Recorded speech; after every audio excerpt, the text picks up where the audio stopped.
Hello friends, welcome to HD education. आज का topic है कारक। तो हम जानेंगे कारक के बारे में। लेकिन कारक को जानने से पहले मैं आपसे एक प्रश्न पूछना चाहती हूँ कि वचन कितने प्रकार के होते हैं। तो इसका आंसर आप कमेंट बॉक्स में बताइएगा। तो चलिए हम शुरू करते हैं।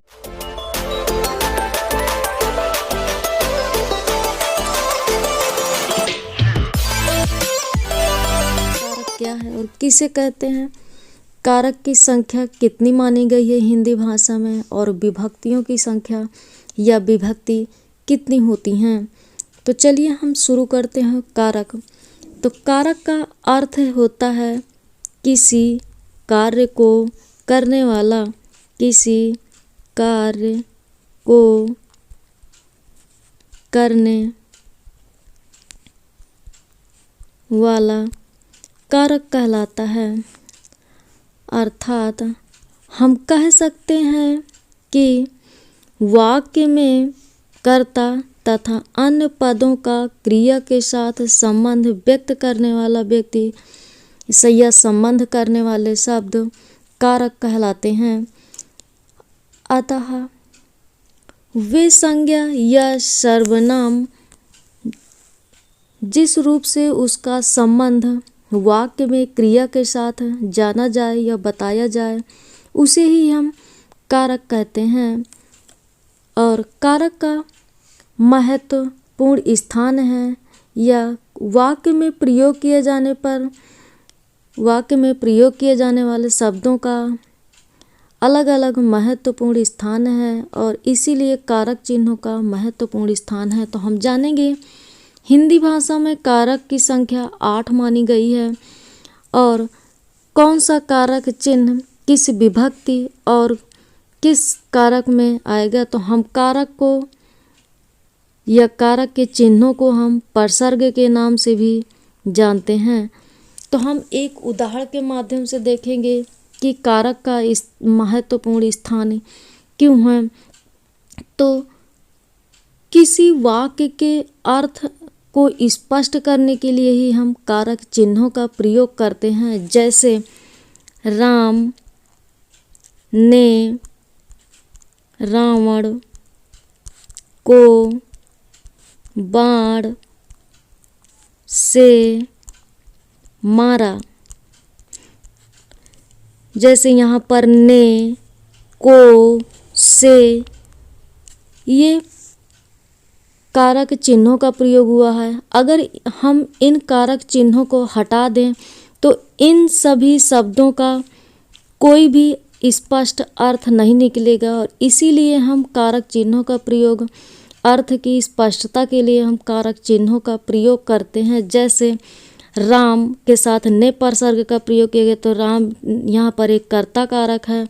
रावण के साथ को परसर्ग चिन्ह का प्रयोग किया गया है, तो यहाँ पर रावण जो है कर्म कारक है। और बाण से मारा, तो यहाँ पर बाण से एक साधन का कार्य है किया जा रहा है, और इसीलिए इन शब्दों की या इस वाक्य के अर्थ को स्पष्ट करने के लिए ही हम कारक चिन्हों का प्रयोग किया जाता है।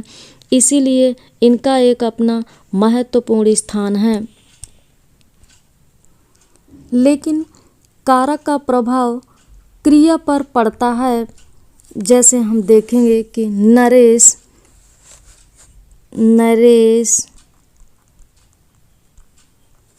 खाना खाता है। तो नरेश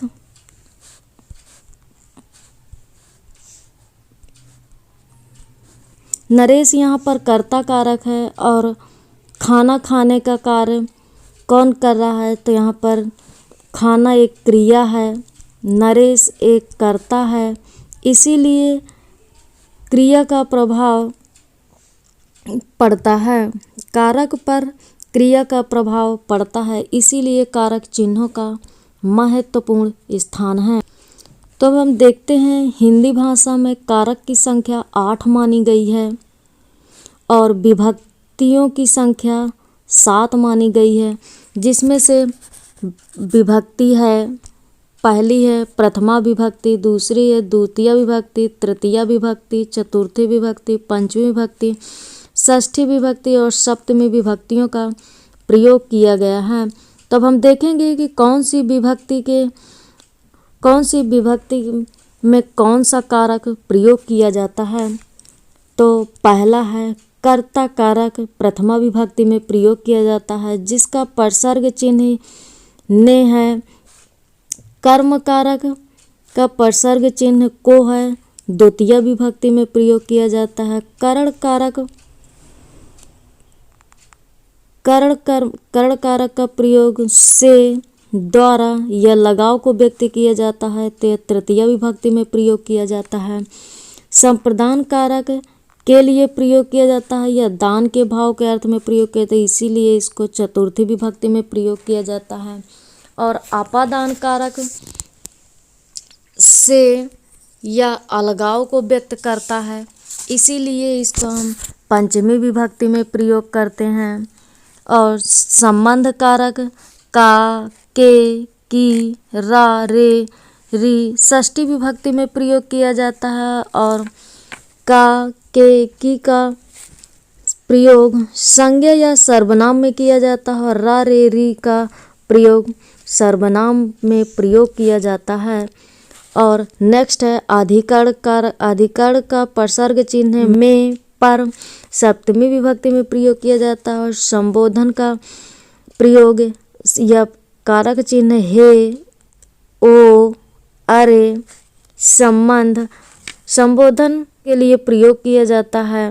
तो हम इनका अध्ययन विस्तार पूर्वक देखेंगे, लेकिन हम पहले देखेंगे कि कारक के रूप कितने होते हैं। तो कारक के दो रूप माने गए हैं, पहला है विश्लिष्ट कारक और दूसरा है संश्लिष्ट कारक। तो हम जानेंगे कि विश्लिष्ट कारक क्या होते हैं और संश्लिष्ट कारक क्या होते हैं। तो विश्लिष्ट कारक के अंतर्गत हम जानेंगे कि संज्ञा के साथ आने वाली विभक्ति या प्रसर्ग विश्लिष्ट कारक कहलाती हैं। जैसे किसी भी नाम के साथ प्रयोग किए जाने वाले कारक चिन्हों का प्रयोग ही हम विश्लिष्ट कारक के अंतर्गत आते हैं। जैसे राम ने रावण को मारा बाण से।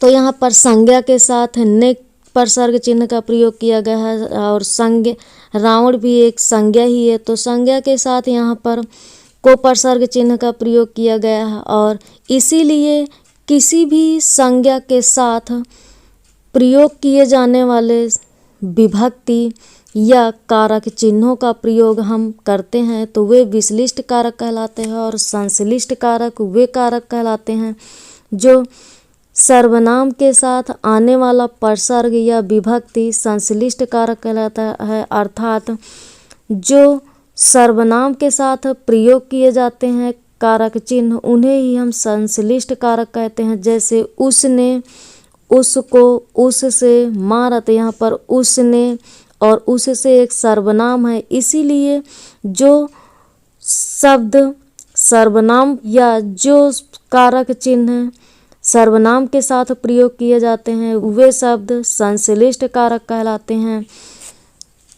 अब हम देखेंगे उसी के आगे कि कारक कौन सा कारक किसके अंतर्गत आएगा। तो हम यह प्रसर्ग चिन्हों का प्रयोग किया जाएगा। तो हम देखेंगे यहाँ पर कर्ता कारक। कर्ता कारक वह होता है जो किसी क्रिया को करने वाला होता है। कर्म कारक जिस पर क्रिया का प्रभाव पड़े या कर्म क्रिया का फल पड़े। करण कारक होता है कि किसी क्रिया को करने का साधन क्या है। और संप्रदान जिसके लिए कोई क्रिया की जाए या दान के भाव में कोई अर्थ व्यक्त किया जाए वहाँ पर संप्रदान कारक का प्रयोग किया जाता है। और आपादान कारक का प्रयोग जिससे अलगाव व्यक्त हो वहाँ पर आदान कारक का प्रयोग किया जाता है। और संबंध कारक जहाँ पर किसी संज्ञा या सर्वनाम के संबंध को व्यक्त किया जाए वहाँ पर संबंध कारक का प्रयोग किया जाता है। और अधिकरण जहाँ पर क्रिया का आधार व्यक्त हो वहाँ पर अधिकरण कारक का प्रयोग किया जाता है। और संबोधन कारक, तो संबोधन कर्ता के लिए विशेष संबोधन के रूप में प्रयोग किया जाता है या उसे पुकारने के लिए प्रयोग किया जाता है, उसे ही हम संबोधन कारक के अंतर्गत रखते हैं। तो अब इनका अध्ययन हम देखेंगे। तो पहला है कर्ता कारक। तो कर्ता कारक क्या है, कौन सा परसर्ग चिन्ह इसके अंतर्गत आएगा? तो हम देखते हैं कर्ता कारक। वाक्य में इसका परसर्ग चिन्ह ने होता है। वाक्य में क्रिया करने वाले को हम कर्ता कहते हैं, अर्थात जो कार्य को करने वाला होता है उसे ही हम कर्ता कहते हैं। कर्ता संज्ञा या सर्वनाम होते हैं जो किसी भी कार्य को करते हैं। तब हम यहाँ पर देखें कि वाक्य में जिस शब्द के द्वारा क्रिया का व्यापार किया जाता है या कार्य किया जाता है उसे ही हम कर्ता कारक कहते हैं। यदि वाक्य में एक सजीव तथा निर्जीव कारक आता है तो सजीव कारक स्वतः कर्ता कारक बन जाता है। तो हम एक उदाहरण के माध्यम से देखेंगे कि रजत ने हॉकी खेली और नानी गीता पढ़ती है। तो उपरोक्त वाक्य में हॉकी खेलने का काम रजत कर रहा है और गीता पढ़ने का काम नानी कर रही है। तो इसीलिए पहले वाक्य में कर्ता कारक चिन्ह लगा है, इसीलिए यहाँ पर, लेकिन दूसरे वाक्य में कर्ता कारक चिन्ह का प्रयोग नहीं किया गया है।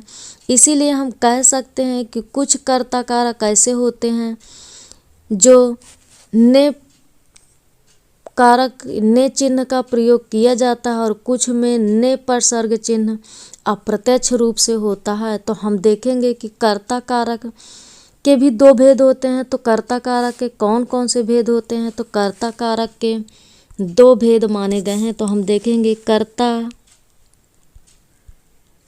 कारक के भेद। तो कर्ता कारक के दो भेद माने गए हैं। पहला है सप्रत्यय कर्ता कारक, सप्रत्यय कर्ता कारक, और दूसरा है अप्रत्यय कर्ता कारक।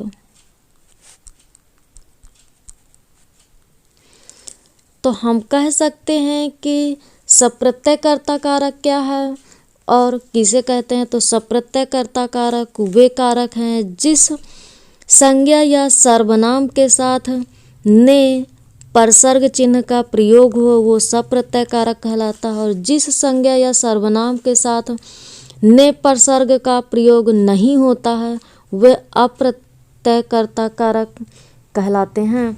तो हम उदाहरण के माध्यम से देखेंगे कि कौन सप्रत्यय कारक होता है और कौन सा अप्रत्यय कारक होता है। तो जैसे राम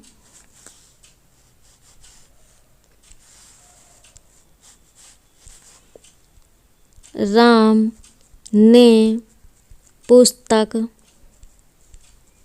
पढ़ी। तो इस वाक्य में ने परसर्ग का प्रयोग हुआ है, इसीलिए ये सप्रत्यय कारक के अंतर्गत आएगा। और अप्रत्यय कर्ता कारक के अंतर्गत राम पुस्तक पढ़ता है।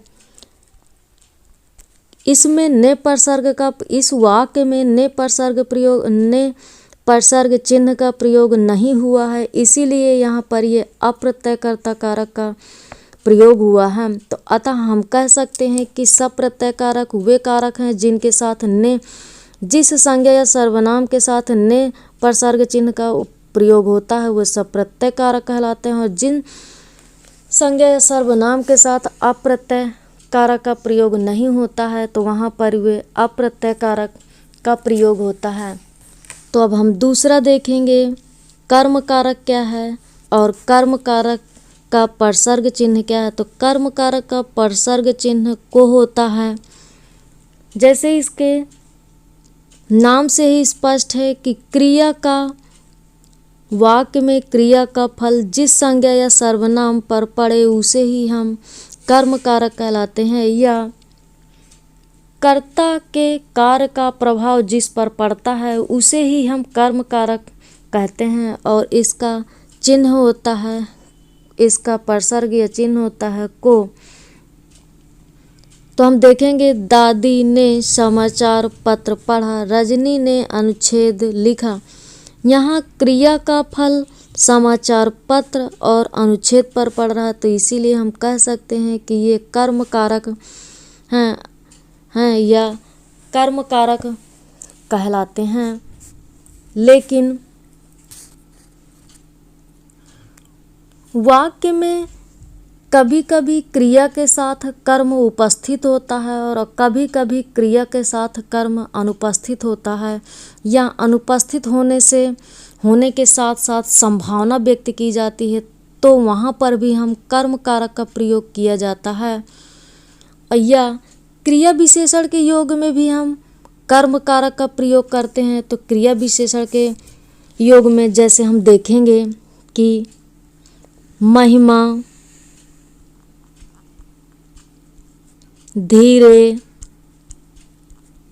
धीरे गाती है, तो यहाँ पर महिमा एक कर्ता है और धीरे धीरे एक क्रिया विशेषण का कार्य है, क्रिया विशेषण है ये, और ये गाने का कार्य कर रहा है। इसीलिए महिमा गाने का, तो धीरे धीरे एक यहाँ पर क्रिया विशेषण, तो इसीलिए क्रिया विशेषण के योग में भी हम कर्म कारक का प्रयोग करते हैं।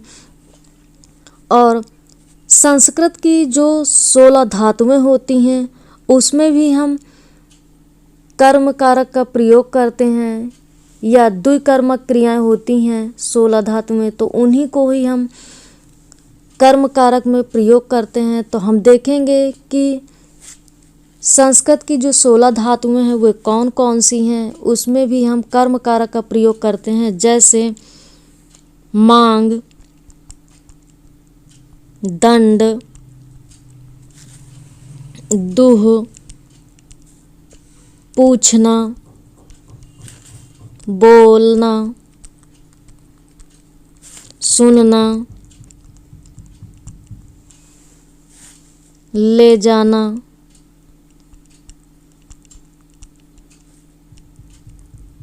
उपदेशन, मथना, जीतना, हारना, चुराना,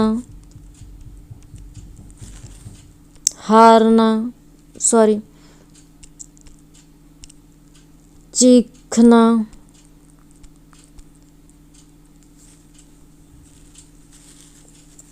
रोकना,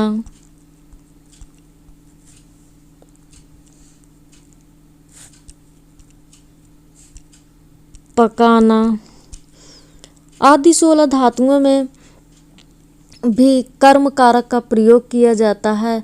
तब हम नेक्स्ट देखेंगे करण कारक। तो करण कारक जिस साधन या माध्यम से क्रिया का बोध होता है उसे ही हम करण कारक कहते हैं। अर्थात करण शब्द का शाब्दिक अर्थ ही होता है साधन, अर्थात किसी भी क्रिया को करने का माध्यम या साधन ही करण कारक कहलाता है। तो कर्ता के द्वारा कार्य अथवा क्रिया के संपादन में जो सबसे अधिक सहायक होता है उसे ही हम करण कारक कहते हैं। और करण कारक का चिन्ह होता है से, द्वारा, लगाव आदि इसके परसर्ग चिन्हों का प्रयोग किया जाता है। तो हम उदाहरण के माध्यम से देखेंगे कि माँ ने बेलन से गोल गोल रोटियां बनाई, राजीव गाड़ी द्वारा विद्यालय जाता है। तो हमने देखा उपरोक्त वाक्य में रोटी बनाने का साधन बेलन है और स्कूल जाने का साधन एक गाड़ी है, यह विद्युत अतः ये करण कारक कहलाते हैं। तो हम यहाँ पर देखें कि कुछ विशेष तथ्यों के आधार पर भी यहाँ पर करण कारक का प्रयोग किया जाता है। साथ के अर्थ में भी करण कारक का प्रयोग किया जाता है। विकार के अर्थ में या शरीर के किसी भी अंगों में विकार उत्पन्न होने पर भी हम करण कारक का प्रयोग किया जाता है। हीनता या अभाव के अर्थ में भी करण कारक का प्रयोग किया जाता है। जैसे शरीर के अंग में विकार उत्पन्न होने से भी हम तृतीया विभक्ति या कर्ण कारक का प्रयोग किया जाता है। जैसे वह कान से बहरा है, तो यहाँ पर शरीर में विकार उत्पन्न होने पर भी हम तृतीया विभक्ति या कर्ण कारक का प्रयोग करते हैं। और इसके अतिरिक्त कुछ इसकी पहचान के लिए हम कुछ और उदाहरण जैसे से, द्वारा, के जरिए, के साथ, के बिना के योग में भी हम तृतीय विभक्ति का प्रयोग करते हैं या कर्ण कारक का प्रयोग करते हैं। संप्रदान कारक का चिन्ह होता है को या के लिए इसका प्रयोग किया जाता है। तो कर्ता जिसके लिए काम करता है या जिसे कुछ देता है उसे ही हम संप्रदान कारक कहते हैं। अर्थात हम कह सकते हैं कि दान का बोध कराने वाले शब्द या दान का बोध कराने वाले शब्द या आकार मिलने का जो बोध होता है उसे ही हम संप्रदान कारक कहते हैं, या संपूर्ण वाक्य पर प्रभावी होता है उसे ही हम संप्रदान कारक कहते हैं। तो हम दूसरी भाषा में कह सकते हैं या एक सूत्र के माध्यम से कि सम्यक प्रदीयते इति संप्रदानम, अर्थात जहाँ कोई वस्तु पूरी तरह दे दी जाती है वहाँ पर भी हम संप्रदान कारक का प्रयोग करते हैं। और एक सूत्र के माध्यम से कर्मणा यम प्रियते सा संप्रदानम, कर्ता अपने कार्य के द्वारा जिसे सबसे अधिक चाहता या पसंद करता है उस वहाँ पर भी हम संप्रदान कारक का प्रयोग करते हैं। या कोई भी वस्तु हमेशा के लिए दे दी जाती है या पूरी तरह से दे दी जाती है तो वहाँ पर भी हम संप्रदान कारक का प्रयोग करते हैं। जैसे रक्षाबंधन पर्व पर मैंने बुआ को उपहार दिया, डॉक्टर ने मरीज के लिए दवाई दी। तो इन दोनों उपरोक्त वाक्यों में बुआ के लिए उपहार और मरीज के लिए दवाई देने का भाव बोध हो रहा है, इसीलिए यहाँ पर संप्रदान कारक का प्रयोग किया गया है। या कोई भी वस्तु उपहार या दान के भाव में दी जाती है तो वहाँ पर भी हम संप्रदान कारक का प्रयोग करते हैं। तो नेक्स्ट देखेंगे अपादान कारक। तो अपादान कारक का प्रसर्ग चिन्ह होता है से या अलगाव को व्यक्त करता है। तो हम कह सकते हैं कि संज्ञा अथवा सर्वनाम के जिस रूप से अलग होने का बोध होता है उसे ही हम अपादान कारक कहते हैं। या हम कह सकते हैं कि जिस संज्ञा या सर्वनाम से किसी व्यक्ति, वस्तु या स्थान के अलगाव को व्यक्त करता है वे शब्द अपादान कारक कहलाते हैं। तो इसके एक सूत्र के माध्यम से देखें कि ध्रुव अपादानम, जब किसी निश्चित वस्तु में कोई व्यक्ति या वस्तु अलग हो जाती है तो वहाँ पर हम से अलगाव को व्यक्त करता है। जैसे पहाड़ से नदी निकलती है, पेड़ से पत्ता गिरा। तो उपरोक्त वाक्य में पहाड़ से नदी का और पेड़ से पत्ते के अलग होने का बोध हो रहा है, इसीलिए हम यहाँ पर अपादान कारक का प्रयोग करते हैं। जैसे गंगा, हिमालय से निकलती। तो यहाँ पर गंगा हिमालय से निकलती है तो यहाँ पर अलगाव को व्यक्त कर रहा है, इसीलिए यहाँ पर अपादान कारक का प्रयोग किया गया है। तो एक सूत्र के माध्यम से हम और देखेंगे कि भी त्रार्थानाम, अर्थात भय, भय और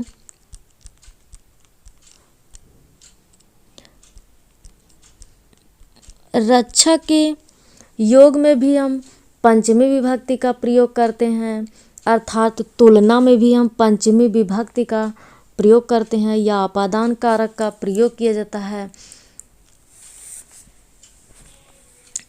तुलना या अपेक्षा के अर्थ में भी हम अपादान कारक का प्रयोग किया जाता है। तो हम एक उदाहरण के माध्यम से देखेंगे कि तुलना और अपेक्षा के अर्थ में किस तरह से अलगाव को व्यक्त करता है या अपादान कारक को व्यक्त करता है। तो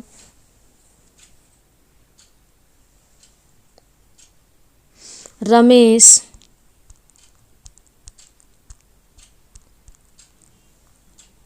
विभव की अपेक्षा अधिक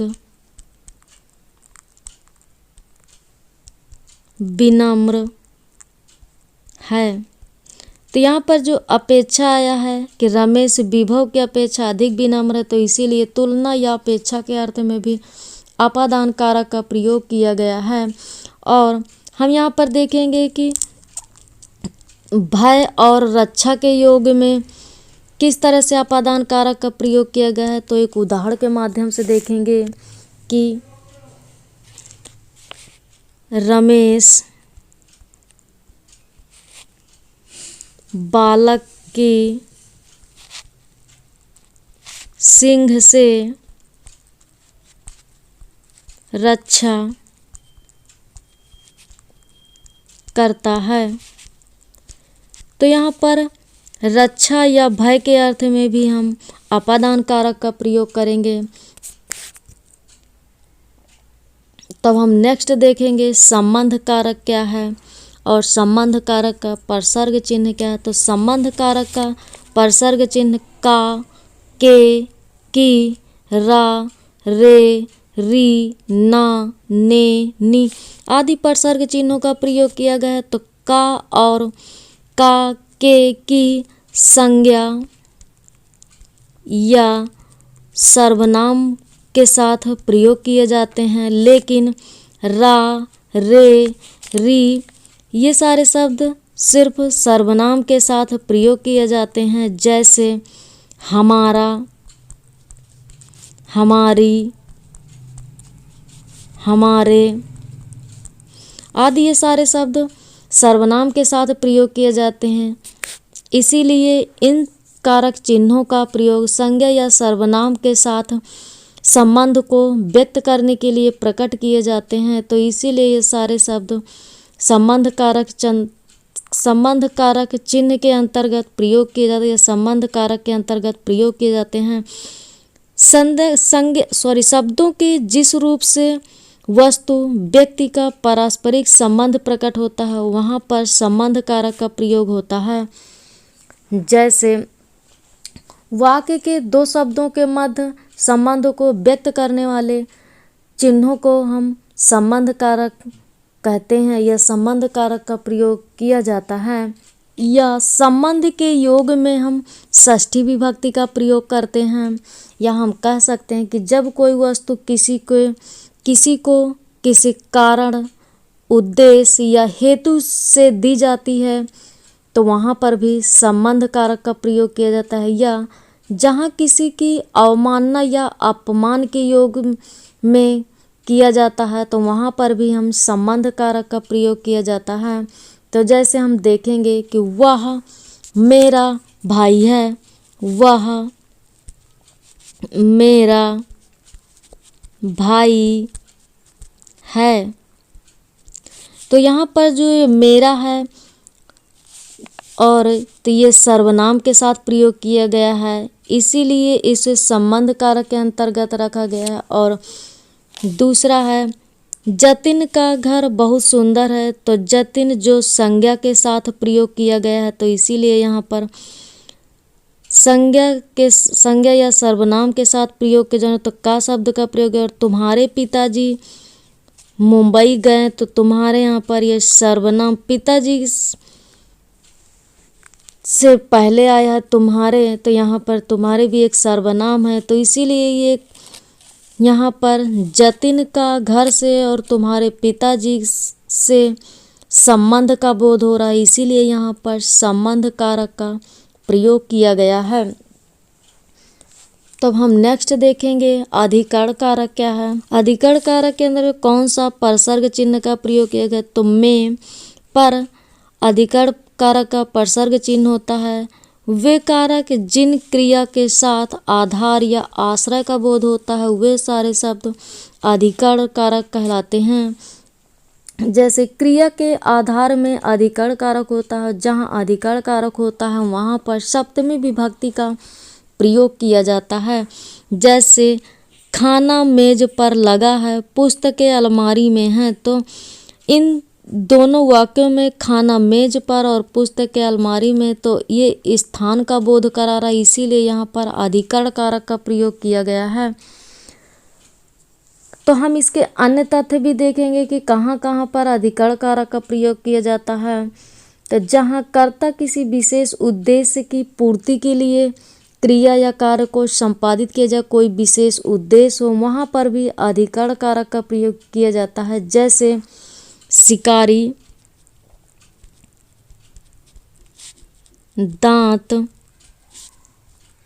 के लिए हाथी को मारता है, तो यहाँ पर एक विशेष उद्देश्य है कि उसके जो दांत हैं कहीं ना कहीं किसी न किसी के लिए उपयोगी हैं, इसीलिए यहाँ पर वो शिकारी जो है वो उसके दांतों के लिए हाथी को मार देता है और यहाँ पर एक विशेष उद्देश्य की पूर्ति हो रही है। इसीलिए तो अतः हम कह सकते हैं कि जहाँ विशेष गुण, कर्म, स्वभाव या आचरण के कारण अलग बताया गया हो या किसी वस्तु या व्यक्ति को उसके समूह से अलग बताया गया हो, तो वहाँ पर भी हम अधिकरण कारक का प्रयोग करते हैं। इसीलिए एक सूत्र के माध्यम से कि आधारो अधिकरणम, कि उसका जो आधार ही उसका अधिकरण कारक कहलाता है। तो नेक्स्ट है संबोधन कारक के।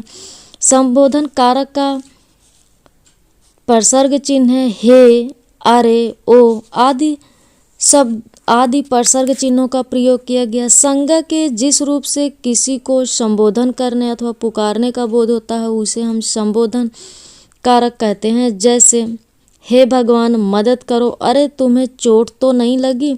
उपर्युक्त दोनों वाक्यों में हे भगवान और अरे पुकारने का बोध करा रहा है, इसीलिए संबंध कारक के अंतर्गत रखा गया। तो हम कह सकते हैं कि ऐसे संज्ञा या सर्वनाम, ऐसे संज्ञा शब्द जो किसी को बुलाने या पुकारने के अर्थ में प्रयोग किए जाते हैं वे शब्द संबोधन कारक कहलाते हैं। या किसी को पुकारने के लिए इन कारक चिन्हों का प्रयोग किया जाता है और इसके बाद ही विस्मयादि बोधक चिन्ह लगा होता है जो मन के भावों को व्यक्त करता है, और इसीलिए संबोधन कारक चिन्हों का प्रयोग किया गया है। जहाँ पर हे, अरे आदि ये किसी न किसी को पुकारने का बोध करा रहा है, इसीलिए इन शब्दों को हम संबोधन कारक कहते हैं।